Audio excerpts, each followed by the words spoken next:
მოგესალმებით მეგობრებო. მთელი ქოცისტანი ზეიმობს, რომ ახალი ელჩი ქალბატონი ტალიაშვილი შეხვდა და იგი თბილად მიიღო დონალდ ტრამპმა, რაც იმას ნიშნავს, რომ საქართველოს ამერიკის ურთიერთობები დათმება.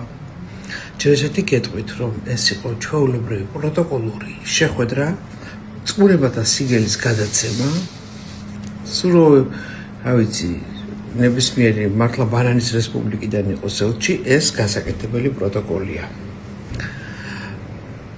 დღეს კიდევ ნახეთ კობახიძემ და მისწერა წერილი ამერიკას და კიდევ ერთხელ შეახსნა, რომ ჩვენ მეგობრები ვართ და გილოცავთ, რომ თქვენ deep state-ი დაამარცხეთ, იმიტომ რომ ვიცით, რომ ბარაკ ობამას მალე დაიჭერენ და მოსთხოვა ურთიერთობების აღდგენა.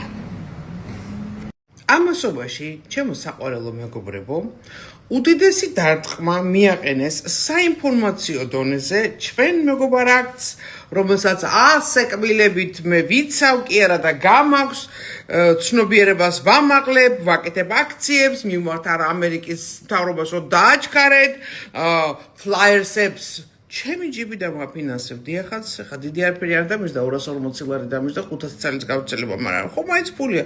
ვარიგებ ხალხში და აი ვიღაცა რაფათ ოღლუ თუ ჩაფახ ოღლუ თუ ვიღაცა დედის ტყნის ოღლურო დაწერს სამმა სენატორმა ჰოტლაინის პრინციპით აღარ განიხილება ჰოტლაინ ანუ დაჩქარები. ჯერ ესეთი მსგავსი კანონები დაჩქარებული წესით არ მიიღება. ეს არიციან ბევრმა მაგრამ წესები არიციან და აიტაცეს აქ საქართველოში და აგერთხლად კალაძემ დააბრალა რომ ესო ვილსონმა ფული აიღო გენაცოლი. კანემეის მიყვირს რომ კალაძემ ის დაწერა თუ ნათელაშვილმა სიტყვით გამოვიდა თუ იმანის თქვა ეს თქვა. აქ არის პრობლემა იმაში რომ ამ სამი სენატორის ჰოტლაინის რეჟიმში აი ეს რაღაცა ბოდვა არ არსებობს. შესაბამისად ჩვენ ვართ უდიდეს საინფორმაციო ომში მეგობრებო.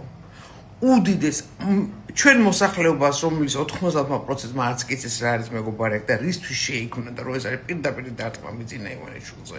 არაფერი აზზე არ არიან, საერთოდ არაფერს აზზე არ არიან და კიდე ოდნავ იქ რაღაცა ჰოტლაინი დაჩქარება, არ დაჩქარება ხალხის ტვინში არის ის რომ ვაიმე შეჩერდა. არ შეჩერებულა და არ შეჩერდება მეგობრებო. ყველაფერი დამოკიდებულია თუ რას მოიმოქმედებს რუსეთი იმ 50 დღეში, რომელიც ტრამპმა დაუწესა.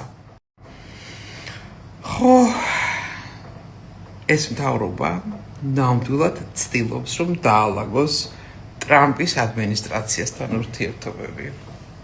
ასე რომ ნახოთ რა გამოვუათ. და ამასობაში არა მარტო აქაურ მამნებლებს შეყავს ხალხი შეცდომაში, არამედ ამერიკაში მოქმედ ქართულ ჟურნალისტებსაც, რომლებიც ძირითადად ტრამპ ჰეიტერები არიან, ჩემო ძვირფასებო. ტრამპ ჰეიტერები ამერიკაში მომუშავე ქართველი ჟურნალისტები კი არა, ამერიკის საელჩოშიც არიან ბლომად. და ეს საელჩოც გასაწყვეტია.